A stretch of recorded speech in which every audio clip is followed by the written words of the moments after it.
Happy birthday. Thank you very much.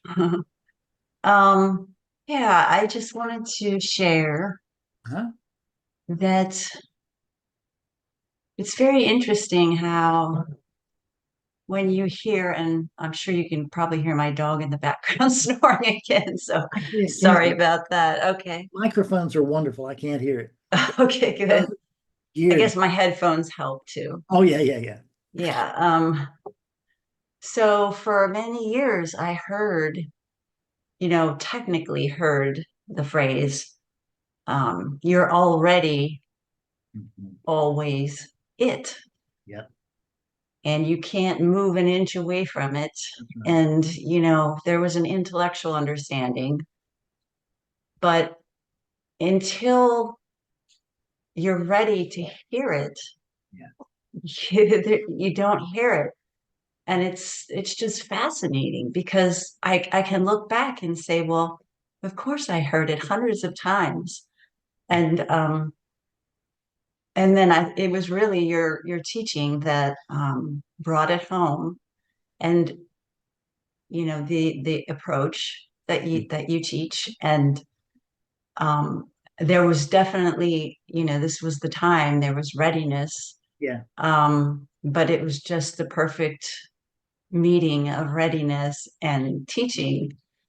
And now I'm also going back and listening to some teachers that I have listened to through the years, mm, and I'm hearing things that I didn't hear. yeah, yeah, yeah.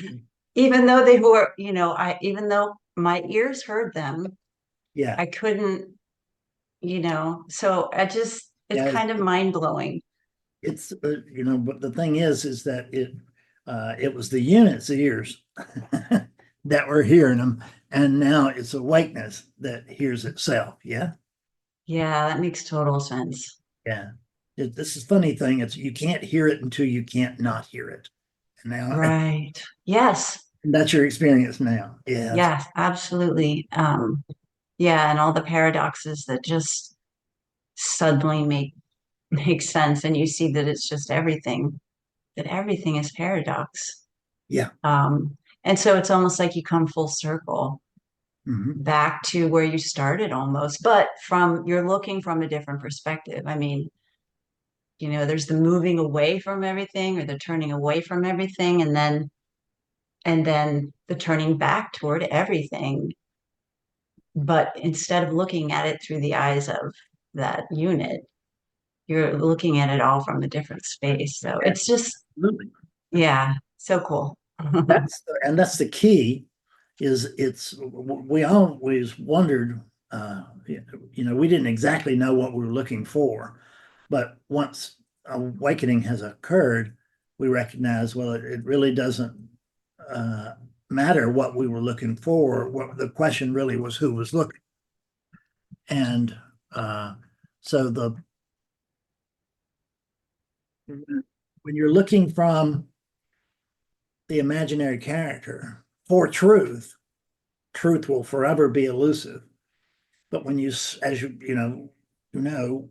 when you stand as awareness, when you stand as awakeness here right now, they were right. I mean, it used to irritate the hell out of me that you're already awake. And it was like, why would you tell me that? I mean, it's certainly not the truth. And so oneness was telling oneness, I'm not having the oneness experience oneness, and oneness would go blank, right? Oh, I can't, I need to be having the oneness experience and I can't get there. Never really thinking it out. That's what amazes me is that it doesn't take, well, I guess it does. It takes what it takes, but you wouldn't think that it would take, some kind of mystical explosion or something to be able to understand that one equals one. Yeah. Yeah. And also there was, I think the unit had an expectation. It was looking for something. It was looking for a thing and an experience. It, And then you realize that that's an illusion. yeah, It's but it's an illusion that is more like a verb than it is a noun. right? Yeah, it's the seeking, right? Right. Yeah. Yeah. And Yeah. but awakeness is not an object or a thing. It because there's no such thing as a thing within this thing, within everything. There's no such thing as an individual object, which is what we were looking for. We were looking for the other oneness, right? It's got to be around here somewhere. Yes. And yeah. And as long as your oneness looking for the other oneness, you'll never get close. You'll just not, it'll never sink home. So it takes we just have to look from awakeness. Yeah. We have to look from clarity itself. Look as clarity itself. And when we do that, it's like, oh, so this is the oneness I've heard about. I was thinking it was some other one. But not this one. It's amazing. And again, notice that it doesn't make any logical sense, but we just miss it. It's astounding, really.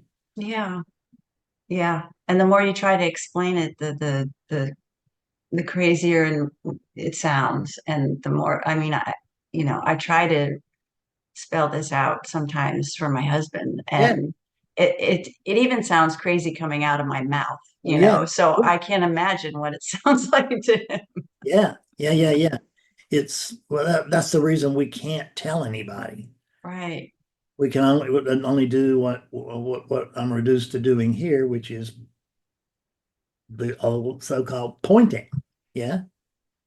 But Yes. what I'm trying to do is this, right? Trying, trying to get you to take your finger and go, where? There it is, right there. And it's an easy blunder that is absolutely torturous until it's not. I mean, it can be. It's not always torturous for everybody, but if you've been seeking for a while, for a long time, it gets torturous. It was for me. I just didn't want to read any more non-dual books, right? It was just like, God, don't make me read another one of these books. And finally, it got to where I didn't have to read them, but I did have to buy them.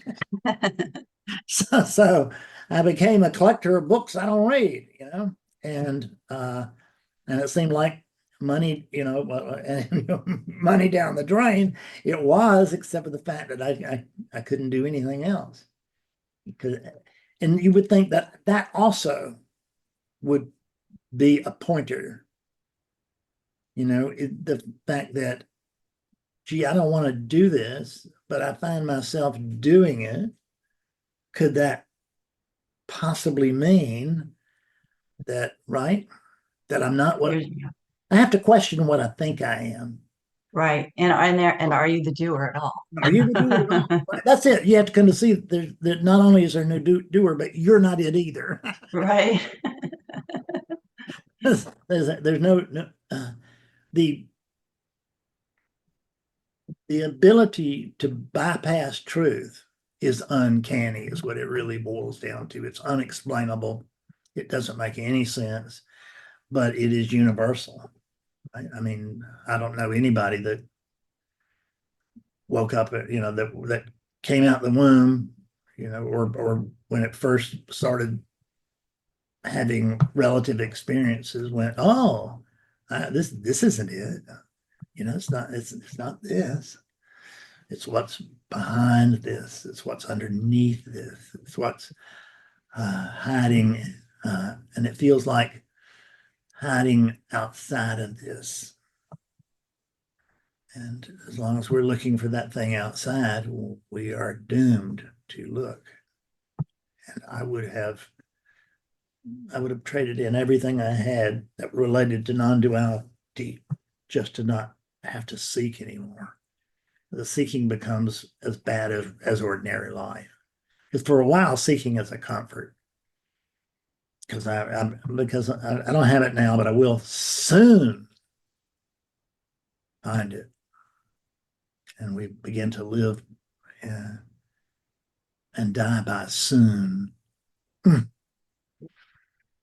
wonderful. Thanks for letting me share. Yeah, thanks for sharing. I appreciate that. That's actually excellent. That really gets me fired up personally.